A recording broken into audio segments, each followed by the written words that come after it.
Good morning everyone, ito po ang inyong lingkod, si Pastor Roel Camia po mula po dito sa Winnipeg, Manitoba, Canada. Para po sa ating pag-aaral ng salita ng Diyos ngayon pong umaga, welcome po sa Tinig ng Pag-asa.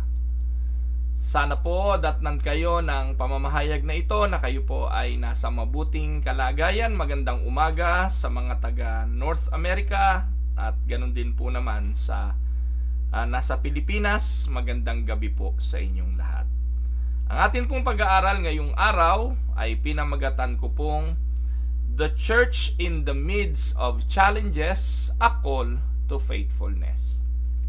Ito po'y matatagpuan natin sa Matthew 16:18 kung saan sinabi ng Panginoong Hesukristo, "And I tell you that you are Peter, and on this rock I will build my church, and the gates of Hades will not overcome it." Ito po ang kataga ng Panginoong Hesukristo nang itinayo niya ang iglesia. Kung paano niyo to ginawa, may pag-aaral na po tayo dyan dito po sa Tinig ng Pag-asa. Kung hindi ako nagkakamali, couple of days ago, tinalakay natin ang tungkol dyan. Pero ngayon po, ang ating pag-uusapan ay yung mga challenges that facing the church today. I will give you 7 key challenges na hinaharap ng mga simbahan sa 21st century, sa ating kapanahunan. Naniniwala po tayo na ang simbahan is never without any challenges. Dahil nga po, ang iglesia ay kinukonsidera bilang bride ni Christ at si Kristo ang kasintahang lalaki, at habang inihintay natin ang pagbalik ng ating kasintahang lalaki, tayo bilang iglesia ay dapat manatili na may kasabikan sa paghihintay at mamuhay ng may kabanalan. At alam niyo po mga kapatid, hindi ito madali. The church, as the bride of the Lord Jesus Christ, will suffer many challenges. Ang simbahan po ng ating Panginoong Hesukristo, ng kanyang in-establish, ang sabi niya, the gates of hell will always be upon her. No? Ang kaaway ay lagi na lang parang leon na nag-aabang, na umaatungal at nag-aabang ng masisila. Pero maganda ang pangako ng Panginoon nang itinayo niya ang kanyang simbahan. Ang sabi niya rito, even the gates of hell shall not prevail against it. The Church of Jesus Christ has always faced opposition. At ang opposition na ito, hindi lang sa labas, kundi maging sa loob. Sa labas ng iglesia, andun yung mga hindi mananampalataya, andun ang mga kaaway ng krus ng ating Panginoong Hesukristo na walang ginagawa kundi i-persecute, walang ginagawa kundi akusahan ang mga mananampalataya. Pero meron din pong challenges within the church. At ito yung mga nakakapasok sa loob ng iglesia lokal na mga turo na hindi tama.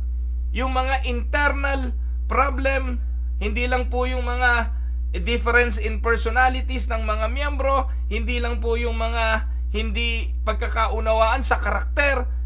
Problema yon, challenges yon, pero minsan ang mas mabigat na challenges, yung ang loob ng iglesia ay mapasukan ng mga maling katuruan. At ito po ang ating mababasa lagi sa paalala ni Apostol Pablo kay Timoteo at sa kanyang sulat sa mga iglesia, sa mga epistles na kanyang isinulat.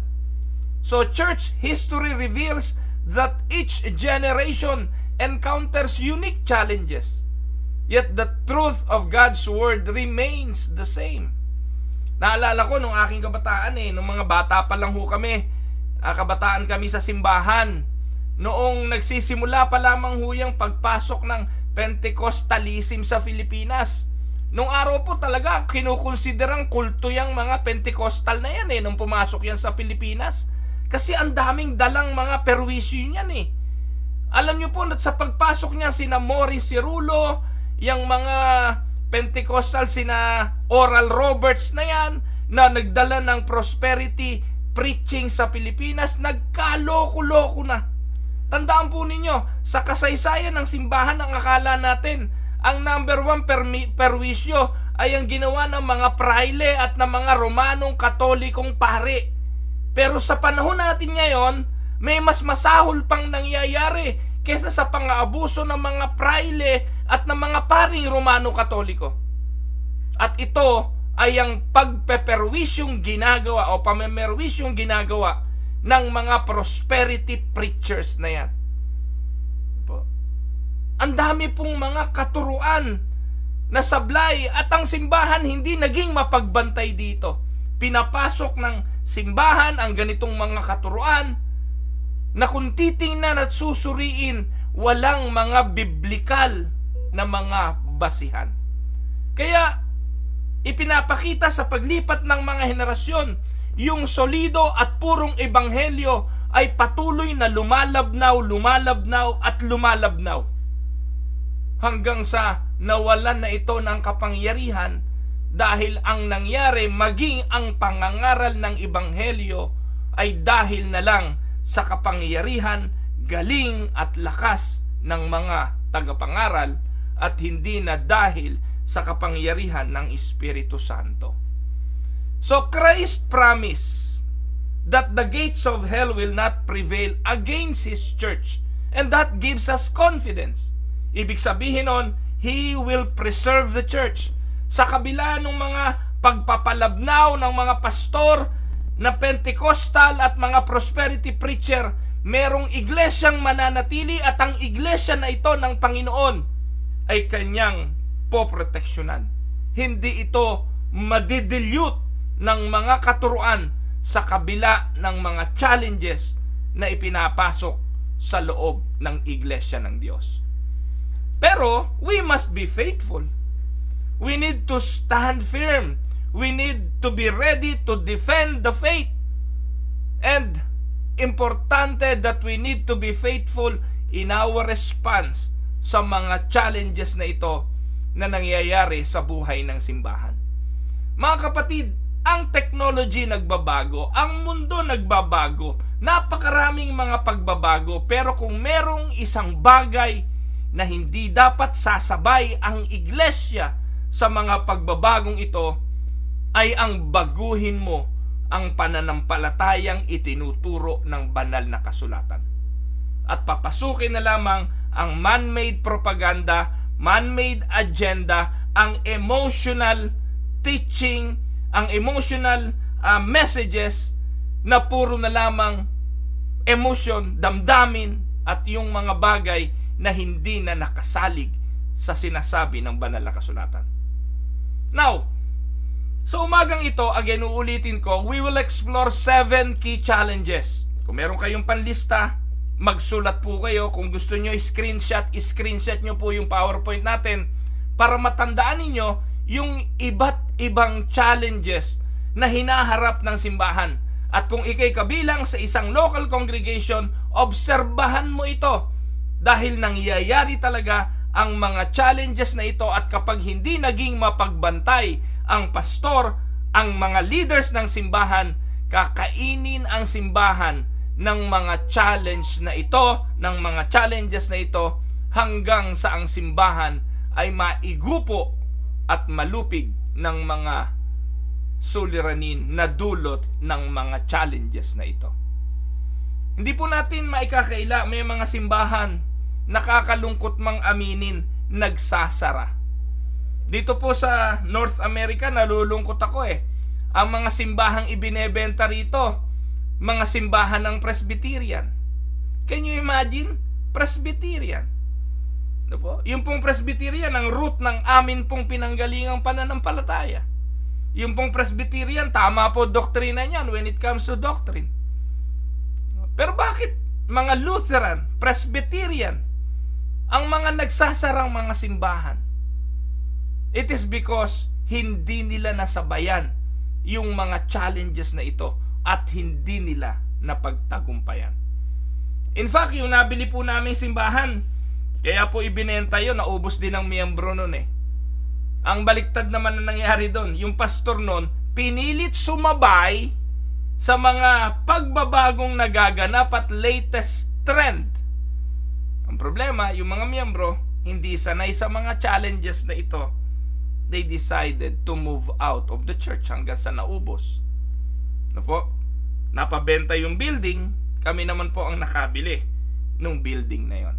Now, let us now proceed to the 7 key challenges the church today and how the Bible instruct us to respond to these challenges. So, challenge number 1, the challenge of biblical compromise. Ang sabi po ni Pablo kay Timoteo, 2 Timothy chapter 4, 3-4. For the time is coming. So, ibig sabihin po ng katagang yan, maghanda ka, Timoteo. Darating ang panahon when people will not endure sound teaching, but having itching ears, they will accumulate for themselves teachers to suit their own passions. So ito po yung mga challenges ngayon ng mga simbahan. Darating daw yung panahon na ang mga tao, this is in reference to those people inside the church. Ang sabi po dyan ni Apostol Pablo kay Timoteo, mag-ingat ka kasi darating yung panahon, yung mga taong nasa loob ng simbahan ay hindi natatanggapin ang teaching, yung sound teaching. They will no longer long for the sound doctrine. Ayaw na nila niyan, ayaw na ng theology, ayaw na ng doktrina. Ano ang gusto nila? Ang gusto na lang nilang pakinggan kung ano yung nakapagpapakati sa kanilang tenga. They will have itching ears. At dahil makati yung tenga nila, maghahanap sila noong kukulikot na lang sa kanilang pandinig. And they will only listen to what they want to hear. Kaya yung mga nagpupunta sa simbahan ngayon, sila ang nagdidikta kung ano gusto nilang marinig sa pastor. It is no longer the Word of God that is the main and center theme of the worship service every Sunday. The center theme of worship service in many churches nowadays, even evangelical alike. Ano? Yung nakakatawang sermon, yung mga illustrations na nakakaiyak, nakakabagbag damdamin, hindi na ang purong salita ng Diyos. Nagkamali ba si Apostol Pablo sa paalala kay Timoteo? Hindi. And that is the one thing that is happening right now. The challenge of biblical compromise. Para wag mawala yung miyembro, kung ano yung gusto ng miyembro, iyon ang ibigay. Para wag magtampo yung mga miyembro na involved sa mga corruption, political corruption, o kung ano pa mang corruption, wag kang magsermon ng corruption. Para wag masaktan yung mga nangangalo niya mong miyembro, wag kang magsesermon ng pangangalo niya. Magtatampo yan, aalis yan dyan. Hayaan mo na nandyan, at least kahit papano, nandyan yan, nag-o-offering naman niya, may pakinabang ang simbahan. So ang iniisip ng pastor ngayon, yung mawawalang revenue para sa kanya at sa kanya simbahan kesa sa katotohanan na dapat ipangaral. Huwag kang magsesermon ng mga kabaklaan. Maraming baklang miyembro dyan, masasaktan, magtatampo, gagawa ng sariling simbahan niyang mga yan. Kaya ang ginagawa ng mga pastor ngayon, never they will speak about homosexuality.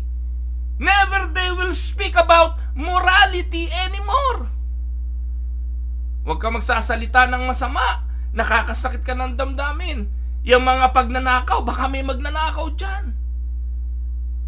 Huwag kang babanggit tungkol sa mga rebellion kasi may mga rebellious children. Huwag mong babanatan yung mga technology, yung mga cellphone kasi yung mga anak natin nandyan lahat.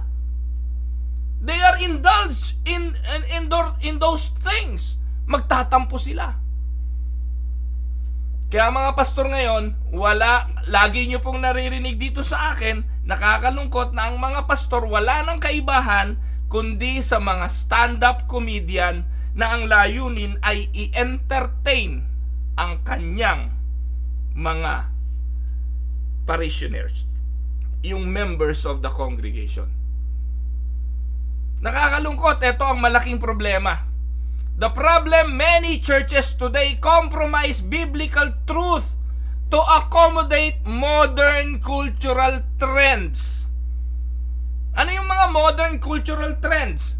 Para maka-attract sa mga kabataan, na ang mga kabataan pag pumasok ng simbahan ay parang umattend ng diskuhan at party, di ibigay natin sa kanila ang gusto nila, gawin natin ng simbahan parang nagpa-party, parang nagdi-disco every time na sila'y uma-attend.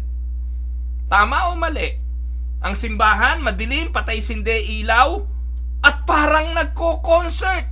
At nakakita na po ba kayo ng mga kabataan na habang nagtutugtugan, parang mga nakawala sa koral, the only difference, nakataas daw ang kanilang kamay, mga nakapikit, pero kung anong ginagawa nung nagpa-party sa mga disco, parehong pareho. Tapos sasabihin nila, para yun kay Lord.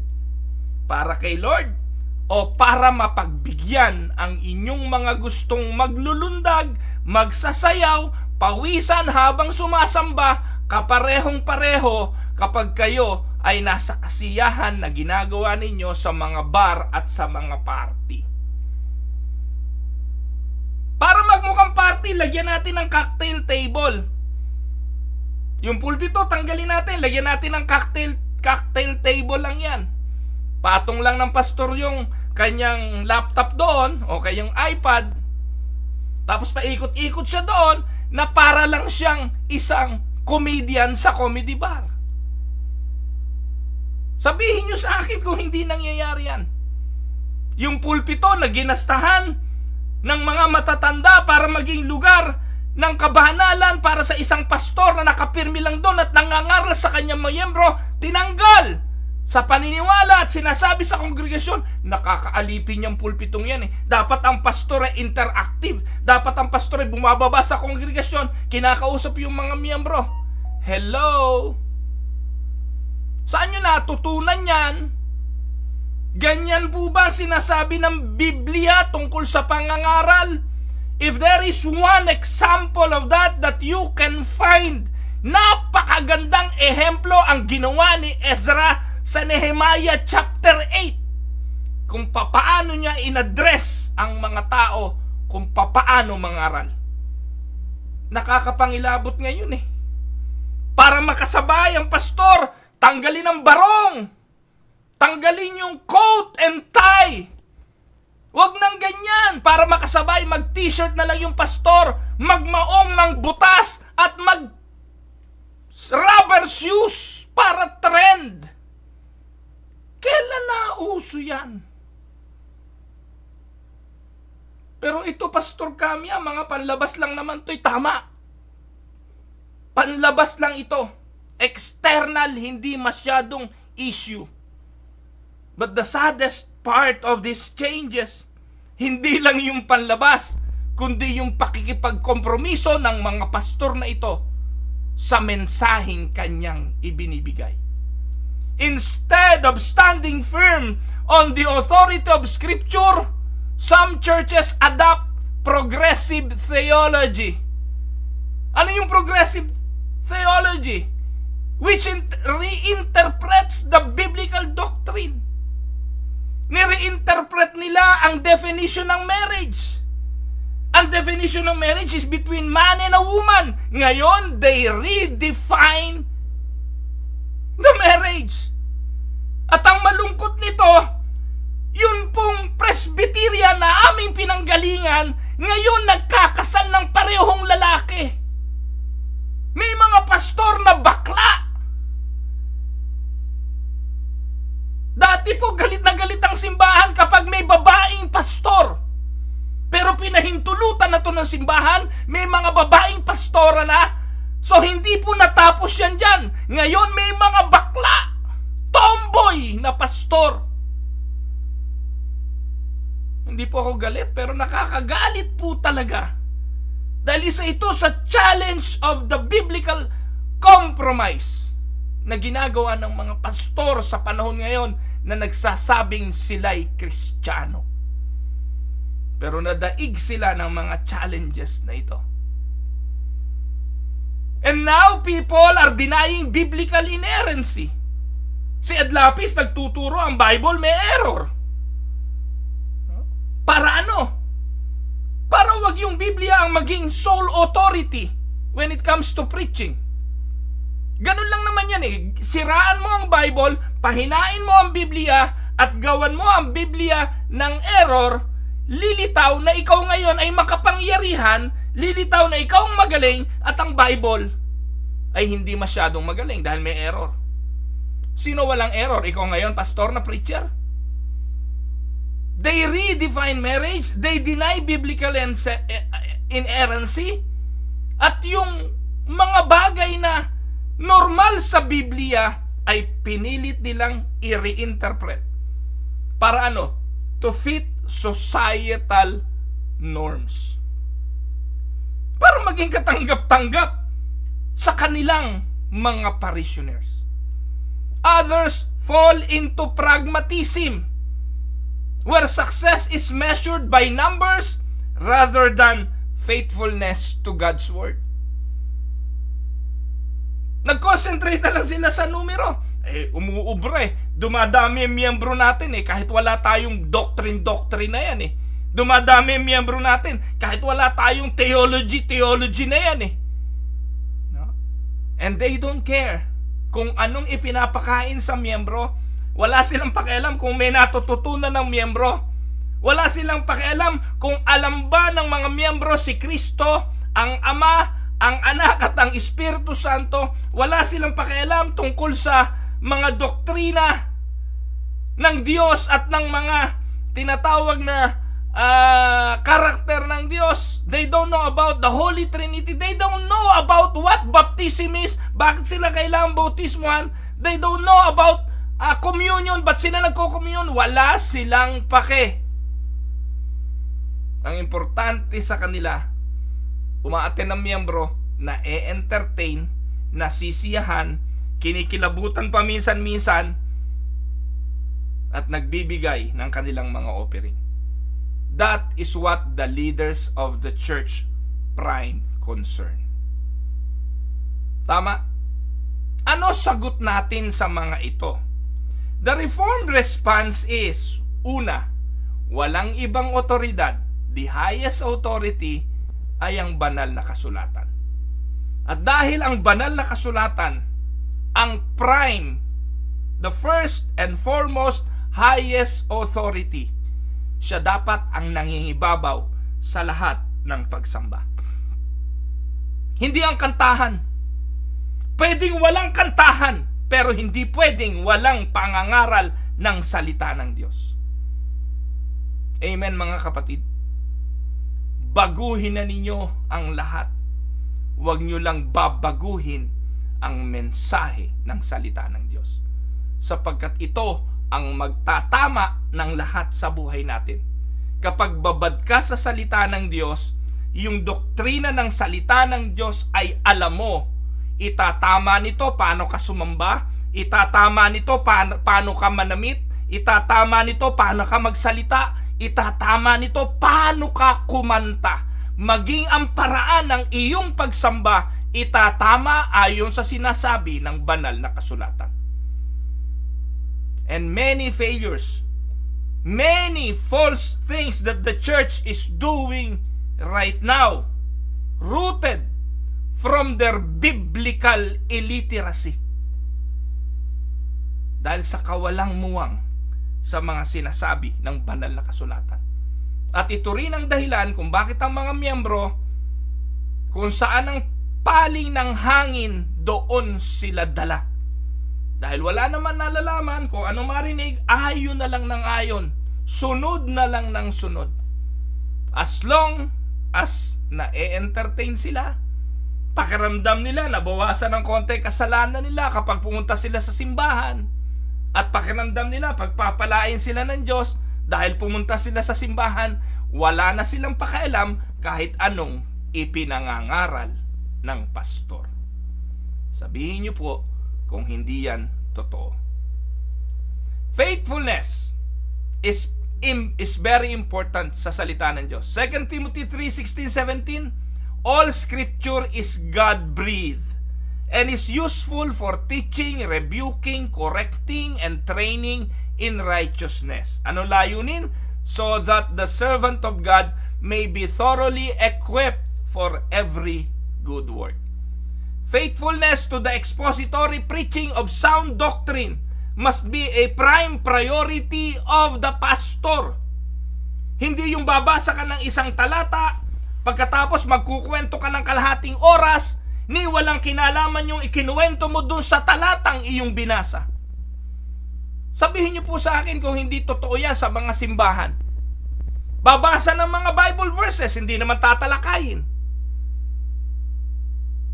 Sa amin po, hindi pwede yun. Kung ano yung binasa naming mga talata, yun ang aming tinatalakay. One verse at a time. Ang tawag doon, expository preaching. Kasi karapatan ng mga miyembro na maintindihan kung ano ang Bible.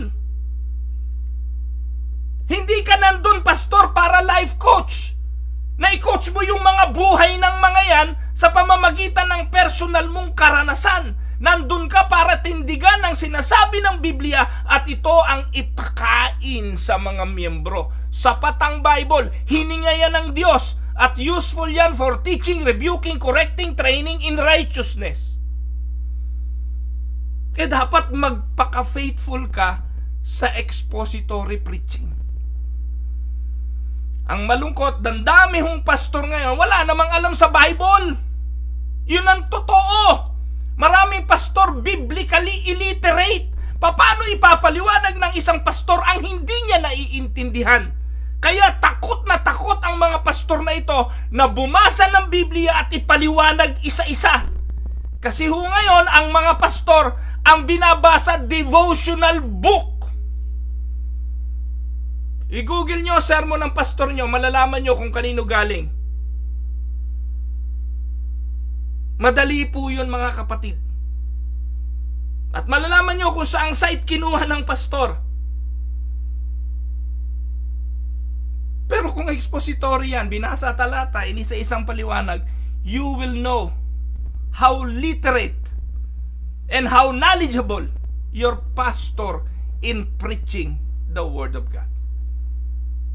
Nakakalungkot, hindi lang, mga kapatid, ang mga bagay na yan ang naapektuhan. Kaya ang tindig natin bilang mga nasa tamang pananampalataya, ang otoridad natin ang salita ng Diyos at tapat ang mga pastor na ito sa pangangaral ng salita ng Diyos. Sabi po ng Titus 1:9, he must hold firmly to the trustworthy message as it has been taught so that he can encourage others by sound doctrine and refute those who oppose it. Yan ang trabaho ng pastor. And ano pa? Nire-reject ang cultural accommodation that compromises biblical integrity. Again, sasabihin ko po sa inyo, hindi bawal, hindi masama ang technology, hindi masama ang innovations, hindi masama ang cultural changes. At pwede itong i-accommodate. Pero kung ang cultural accommodation can compromise biblical integrity, we reject that. Wala namang kaibahan dyan. Ang lahat ng bagay pwedeng gamitin mabuti, pwedeng gawing masama. Yung cellphone, pwedeng gamitin mabuti. Napakabuti po ng cellphone. Pero madalas nagagamit sa masama.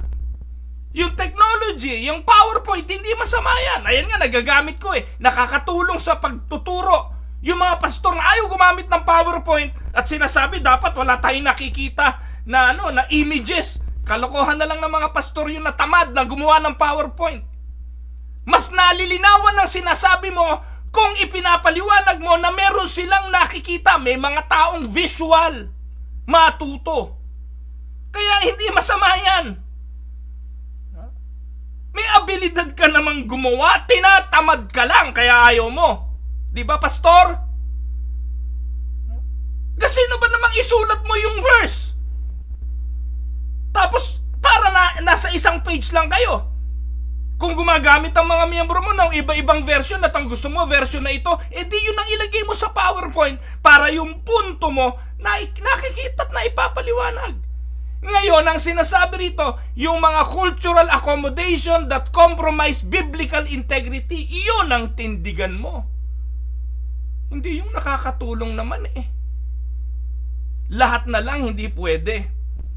At kung babasahin natin ang Jude 1:3, ano sabi diyan? Dear friends, although I was very eager to write to you about salvation we share, I felt compelled to write and urge you to contend for the faith that was once for all entrusted to God's holy people.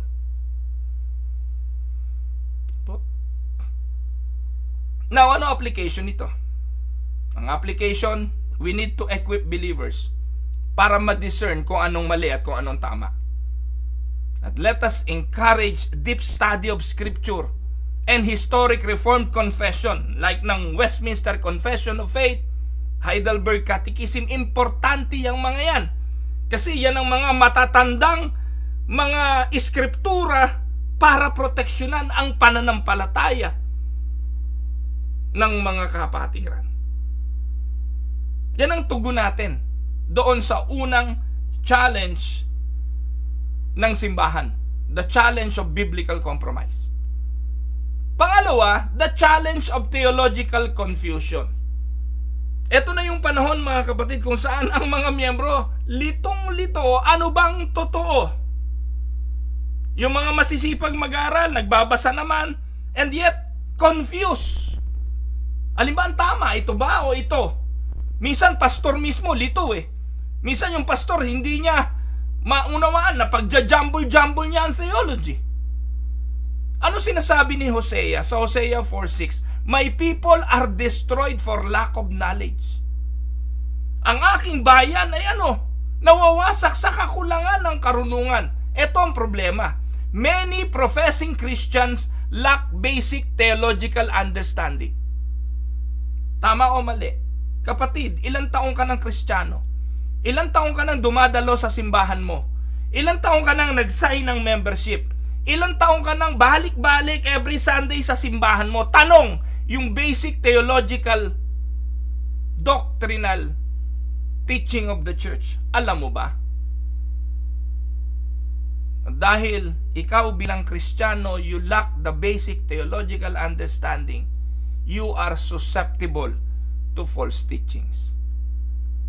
Kaya nakakatawa, mga kapatid, ang unang nadali ng mga Pentecostal dyan sa prosperity preacher, sa prosperity gospel na yan, sino? Yung mga nasa loob ng simbahan. Sino ba nainganyo ni Uriel Balano ng G12 na mag G12? Nakakalungkot yung mga Baptist.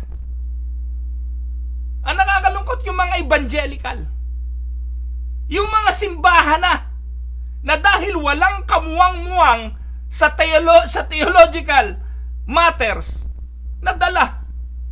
Bagong turo nakakapagpalago ng simbahan pero nakalimutan nila na bantayan ang doktrina. Kaya yung mga nasa gitna ng G12 ngayon at nakapasok sa G12 na hindi naman dating G12, hindi dating Pentecostal, nakakatawa kayo, mga kapatid. At bakit nangyari yan?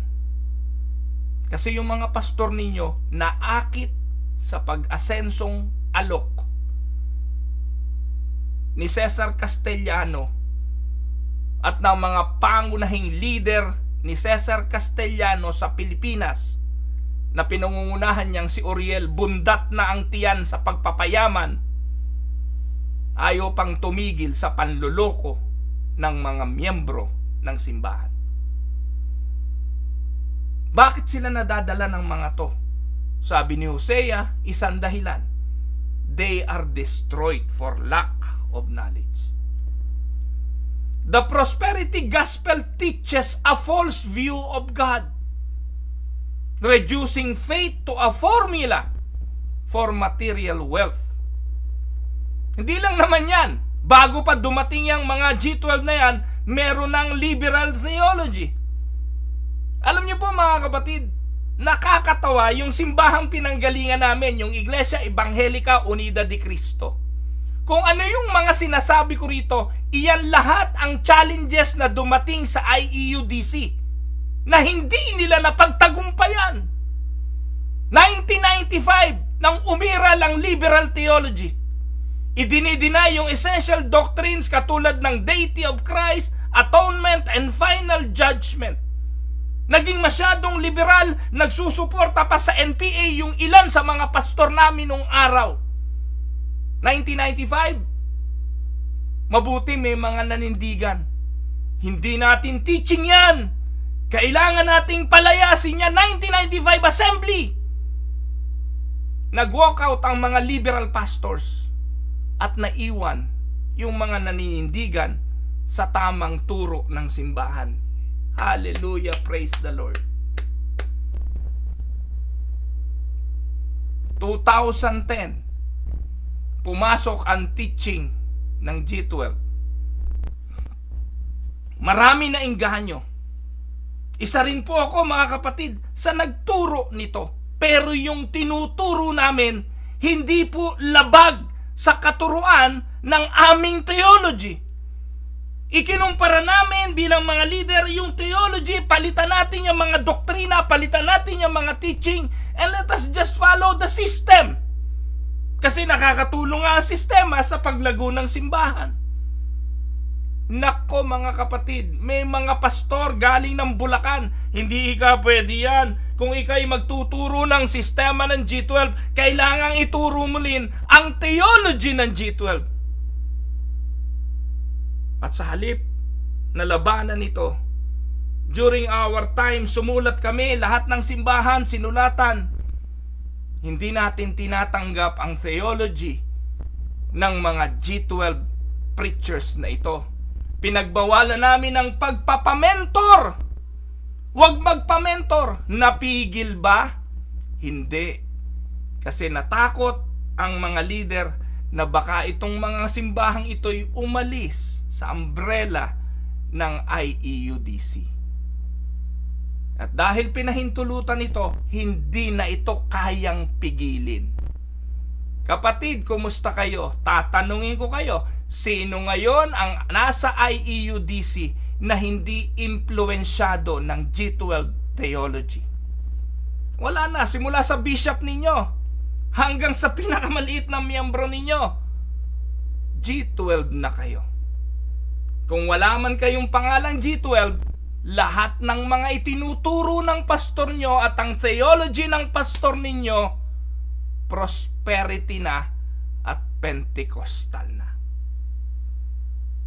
Nung ako naman po ang nagturo dito, laban sa mga katuroang yan, nagpalabas sila ng palibot liham sa lahat ng mga miyembro. Huwag na kayong makikinig ng tinig ng pag-asa. Huwag na ninyong pakinggan si Pastor Ruel Camia. Hindi na siya miyembro ng ating simbahan. Itinatakwil na natin ang kanyang mga katuruan. O di kayo ang tama. Ako na ang mali. Pero that is one challenge of the church nowadays. The challenge of theological confusion. Kaya tanungin mo ang mga miyembro, walang nalalaman. Ang importante sa kanila, wag na yung doctrine na yan. Pati yung mga pastor, magkaroon kayo ng summit ng mga pastor, tingnan ninyo kung magkakapareho kayo. Sa isang distrito, pag-usapan nyo saglit, tingnan ninyo kung para-pareho kayo ng stand sa salvation. At kayo mismo matatawa sa inyong mga sarili na kayo ay magkakaiba. So we need to restore what is proper. The influence of charismatic excesses has led many to prioritize experiences over Scripture. Sabihin nyo nga sa akin kung hindi totoo na ang importante na sa inyo ngayon yung nararamdaman ninyo. Pag pumasok ka sa simbahan, kailangan kilabutan ka. Pag hindi ka kinilabutan, walang anointing. Kailangan yung kantahan mo makabagbag damdamin. Yung prayer mo, kailangan parang naiyak kahit walang luha. Puro emosyon.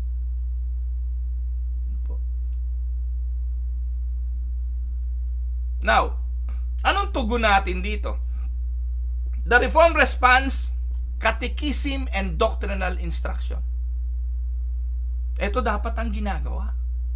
Para mapagtagumpayan natin yung tinatawag na theological confusion, turuan natin ang miyembro natin, doktrinahan natin ang miyembro natin.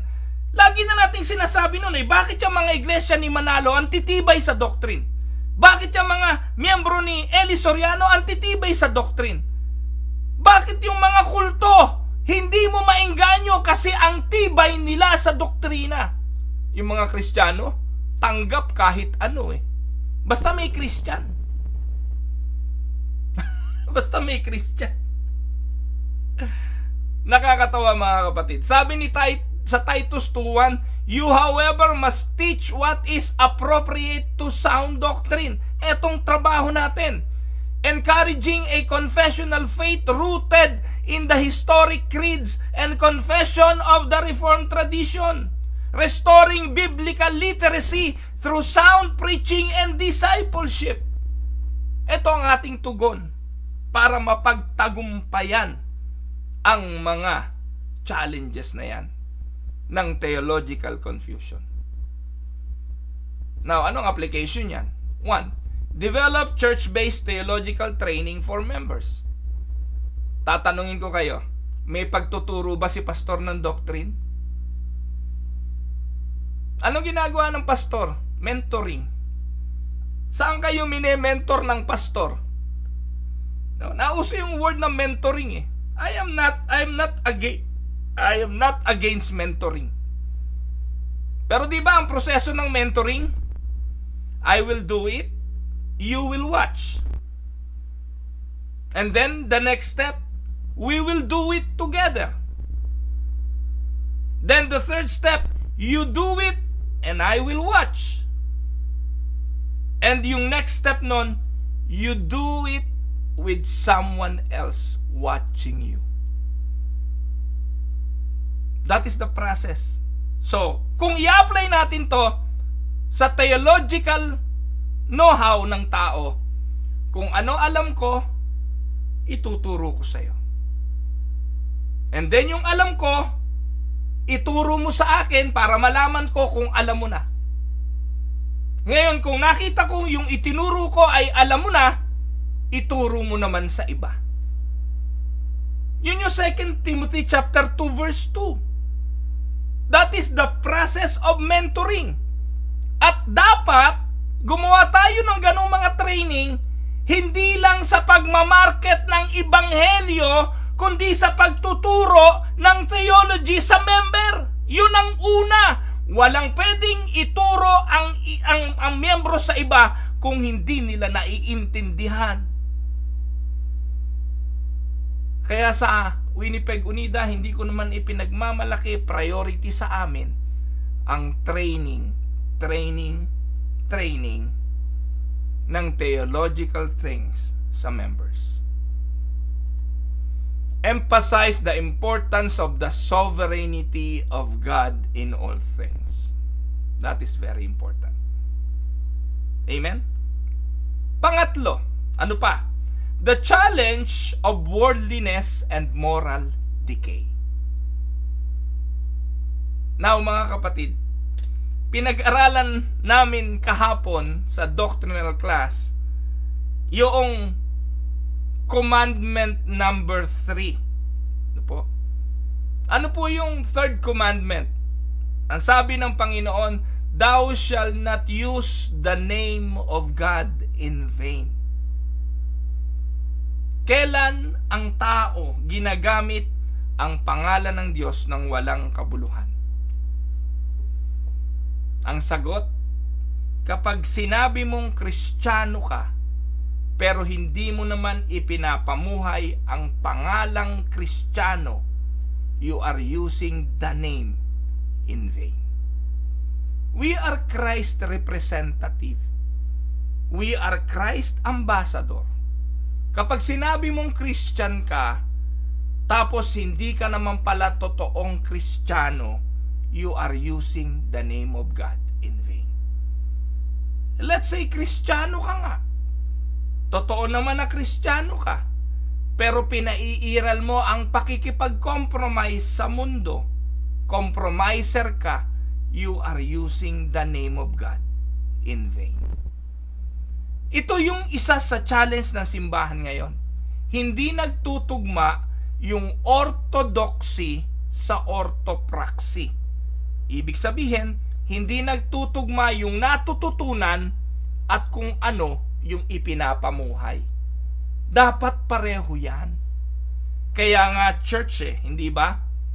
Ang problema, sa simbahan ngayon, ano nangyayari? Ang sabi ni Pablo, Romans 12:2, do not conform to this world, but be transformed. How? By the renewal of your mind. Ang problema, many churches today are indistinguishable from the world. Anong ibig sabihin yan? Walang kaibahan.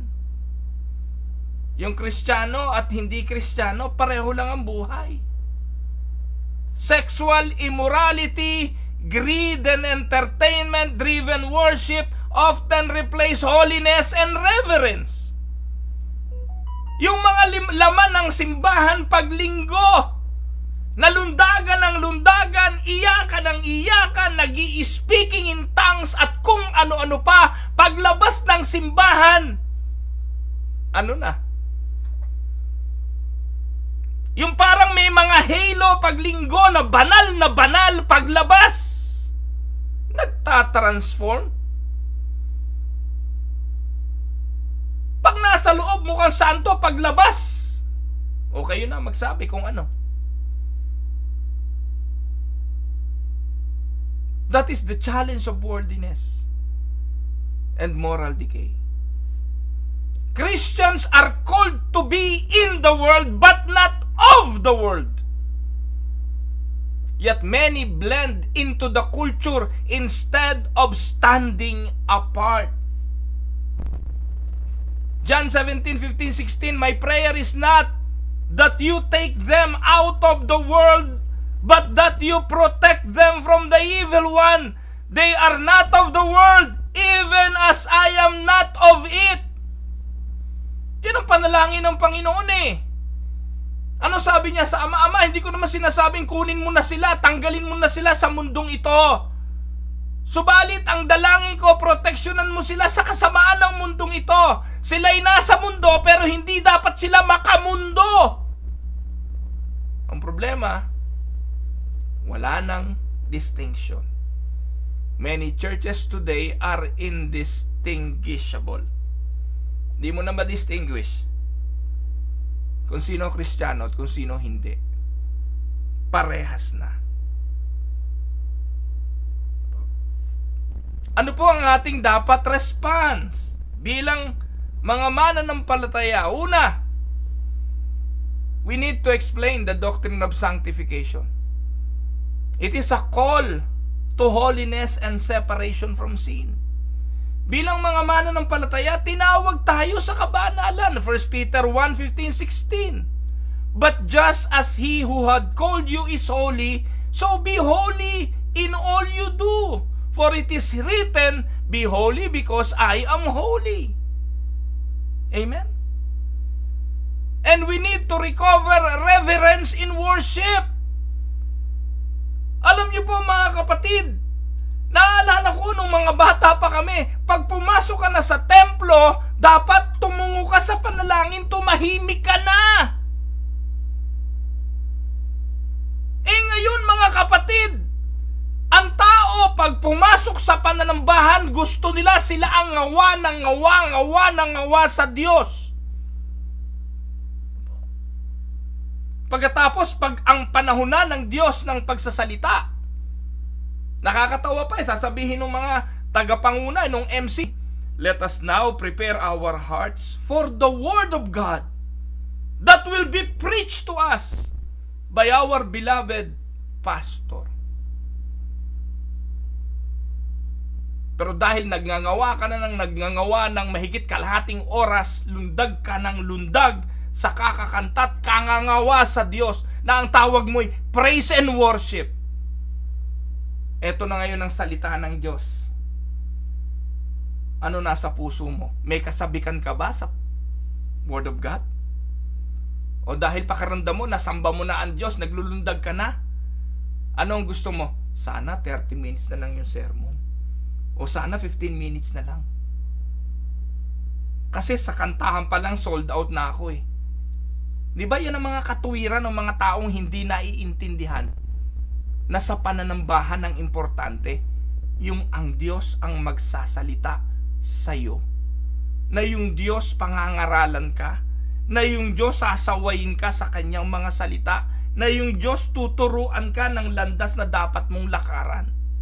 And let us move away from the entertainment-driven services to God-centered worship. Tama mga kapatid. Ang sabi po ng Hebrews 12:28-29, therefore, since we are receiving a kingdom that cannot be shaken, let us be thankful, and so worship God acceptably with reverence and awe. For our God is a consuming fire. Ibig sabihin nito, pwede kang pugnawin ng Diyos, pwede kang i-consume ng Diyos kung mali ang iyong ginagawang pagsamba. Katulad ng nangyari kay Nadab and kay Abihu na gumawa sila ng gawaing ipinagbabawal ng Diyos sa pananambahan. Minsan ginawa pang kanta yung consuming fire, mali interpretasyon. Na hinihingi natin yung kanyang consuming fire. Yung consuming fire daw, fall upon us. Hindi nyo ba naintindihan kapag binuhos ng Diyos yung kanyang consuming fire, patay ka? Dahil binibigay ng Diyos yung consuming fire. Kanino? Sa mga gumagawa ng maling pagsamba. Di po ba? Now, anong application natin dito? Preach on biblical holiness and call for repentance. And cultivate a high view of God, which leads to reverent worship. Amen, mga kapatid. Now, nakatatlo na po ako ngayon. Meron pang 4 na natitira. Ngayon po ay 52 minutes na ang broadcast ng TNP. Tingin ko po, masyado ng marami kung tatapusin ko yung natitira pang 4. Tutuloy natin to bukas. Ano yung mga challenges ng simbahan sa panahon natin at anong dapat gawin ng mga nagsasabing mananampalataya para mapagtagumpayan ang mga challenges na ito. Yan po ang ipaglilingkod ko sa inyo bukas. So again, maraming salamat. Ito po ang inyong lingkod, si Pastor Roel Camia, para po sa Tinig ng Pag-asa.